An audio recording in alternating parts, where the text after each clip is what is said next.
Au nom du Père et du Fils et du Saint-Esprit, ainsi soit-il. Bien chers fidèles, en ce 7e dimanche après la Pentecôte, dans laquelle l'Évangile nous met en garde devant les faux prophètes, ceux qui viennent en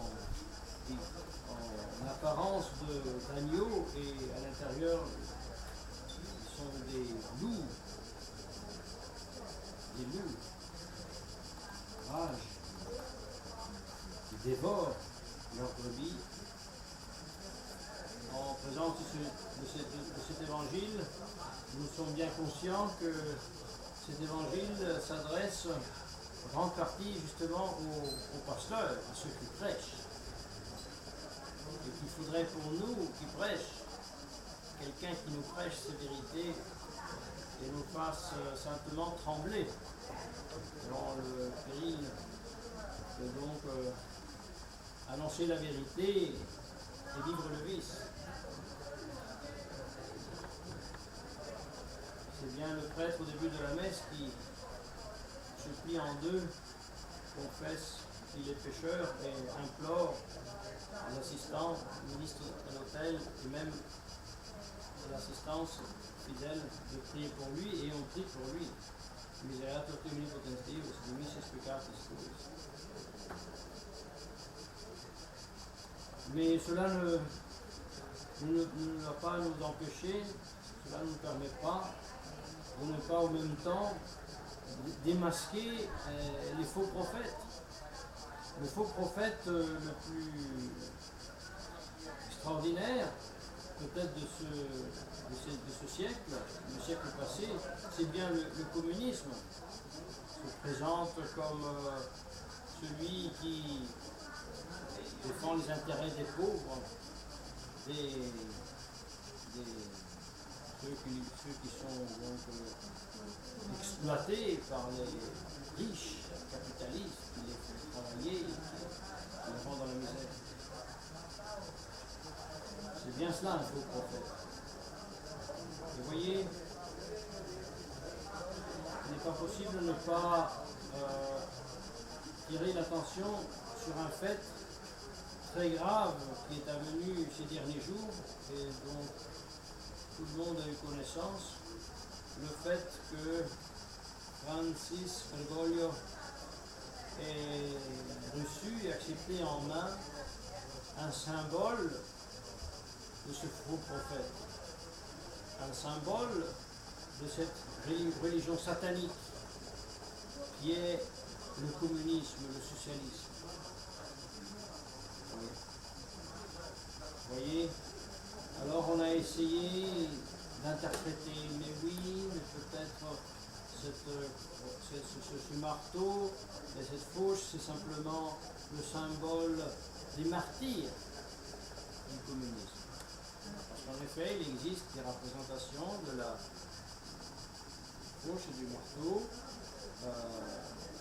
sur lequel est lié un condamné à mort avec le fil de fer, avec les épines, bien sûr. Mais c'est pas cela le symbole qu'a reçu Bergoglio, le président de la Bolivie. C'est bien le symbole de la pseudo-théologie de la libération. C'est bien le symbole du faux prophète du communisme qui veut justifier le communisme avec l'évangile, ou alors qui veut prendre la place de l'évangile, comme Satan veut prendre la place de Dieu.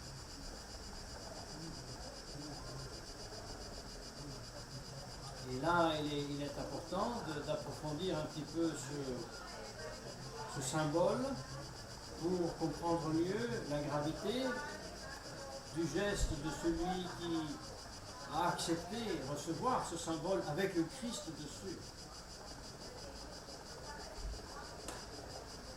Vous savez bien que le marteau et la fauche, j'espère qu'on dit comme ça, sont au-delà du symbole de l'ouvrier qui s'allie avec le paysan contre la classe des capitalistes et de ceux qui possèdent la terre pour faire la lutte des classes.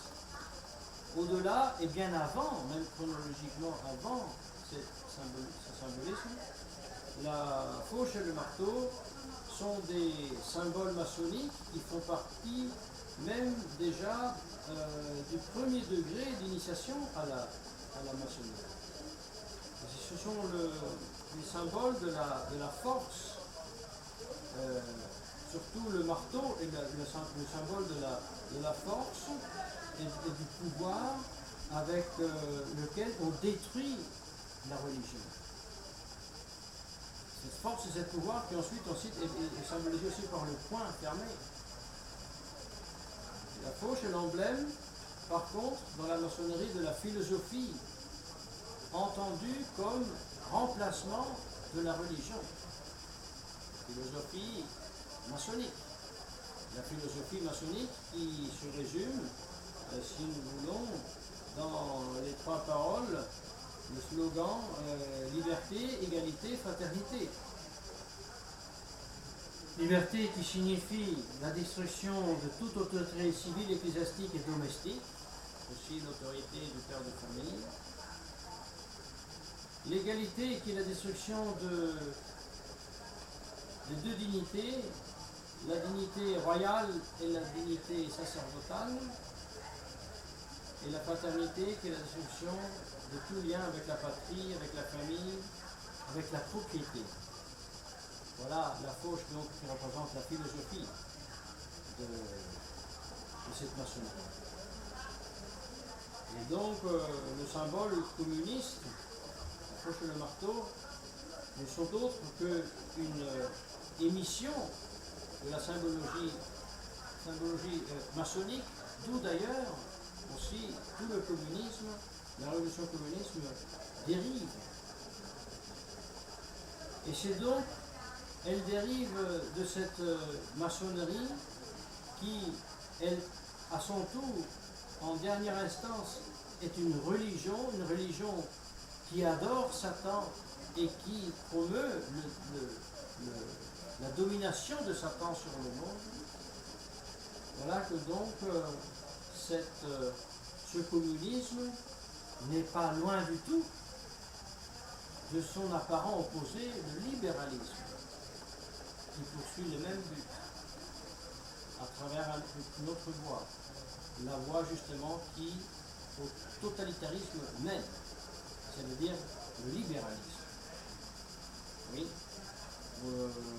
rappelons la secte maçonnique qui, pour arriver au gouvernement mondial,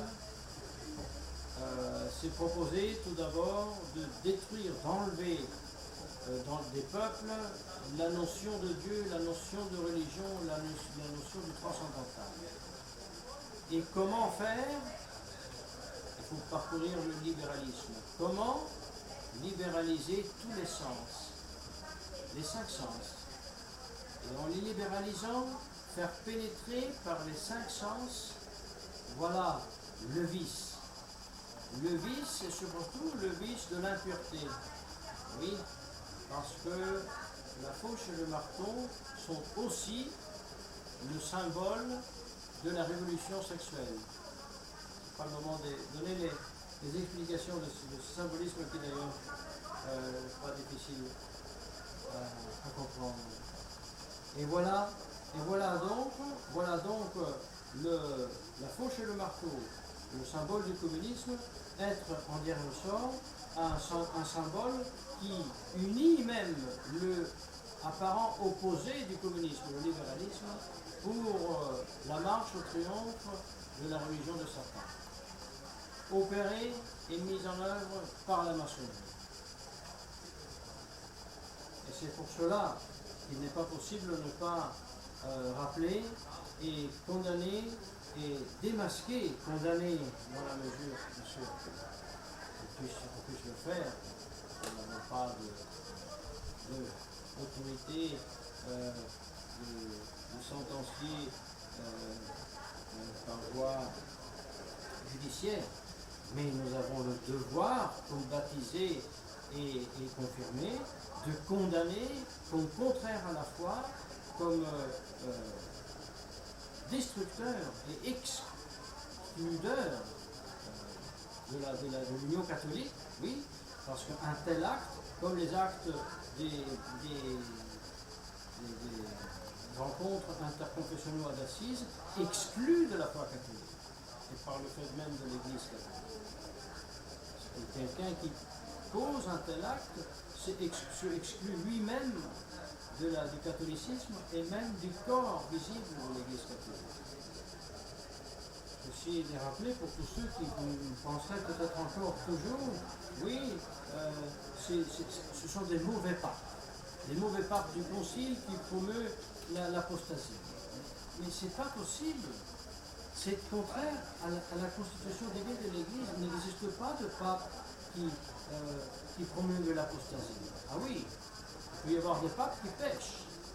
Il peut y avoir des papes qui ont des vices. Ça, c'est possible malheureusement.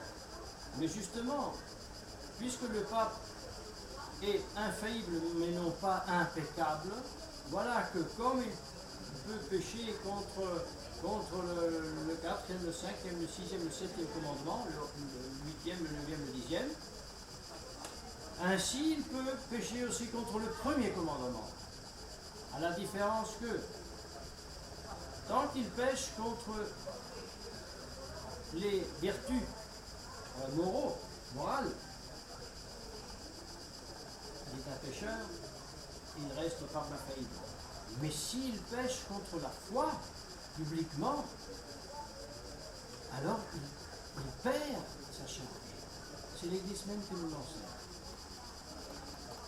Un acte comme celui-ci, de recevoir des mains du président de la Bolivie ce symbole de la religion satanique, en plus avec le Christ dessus, qui ajoute une malice blasphématoire à ce symbole et à l'acte de le recevoir.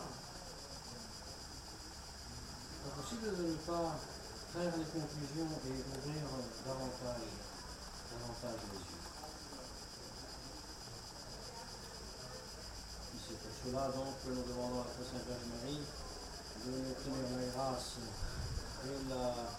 de nous préserver de cet esprit, de cette révolution mondiale satanique contre l'ordre surnaturel, contre l'ordre naturel. Qu'elle nous obtienne la grâce de nous préserver aussi nos sens de cette influence diabolique. En pratiquant, par exemple, la pudeur et la chasteté, en la pratiquant, en la transmettant à nos enfants, afin que ça devienne un rempart contre l'esprit du monde. Oui, parce que la pudeur et la chasteté a aussi comme effet qu'elle permet aux puissances spirituelles de se développer, de se manifester, d'agir, à l'intellect de penser, à la volonté de vouloir, et en faisant cela aussi, ça permet justement les vertus de la foi, de l'espérance, de la charité, d'agir et en agissant de croire. Ils savaient bien les maçons qu'il fallait endormir, anesthésier les puissances nobles en ébriant les puissances moins nobles. Et ils savaient bien que la fauche, que Engels dit être à côté du marteau, l'arme encore plus forte contre la religion, parce que puisque le marteau il agit avec la violence, la fauche agit patientement et dans le temps en enlevant morceau par morceau la religion de la tête et des cœurs des populations. Cette fauche qui a malheureusement fait son travail. Voulons-nous la preuve? La preuve, c'est qu'1 milliard de catholiques, soi-disant catholiques, acceptent tranquillement que celui qui se présente comme s'il était le successeur de Saint-Pierre reçoit dans les mains le symbole de la religion satanique, avec le Christ dessus. Ça veut dire que la masse catholique est sous anesthésie totale. On peut faire d'elle ce qu'on veut. Alors que la Sainte Vierge nous préserve de cette paralysie mentale, qui nous fasse réagir avec vigueur, en pratiquant tout d'abord les vertus, en confessant la foi et en arrachant le masque des faux prophètes, comme faut malheureusement le dire Francis Bergoglio, bien sûr, pour tous ceux qui vivent compris, bien sûr. Mais non pas pour cela, on peut les épargner de leur arracher le masque des faux prophètes qu'ils ont au visage. La Sainte Vierge Marie nous vient en aide au nom du Père et du Fils et du Saint-Esprit.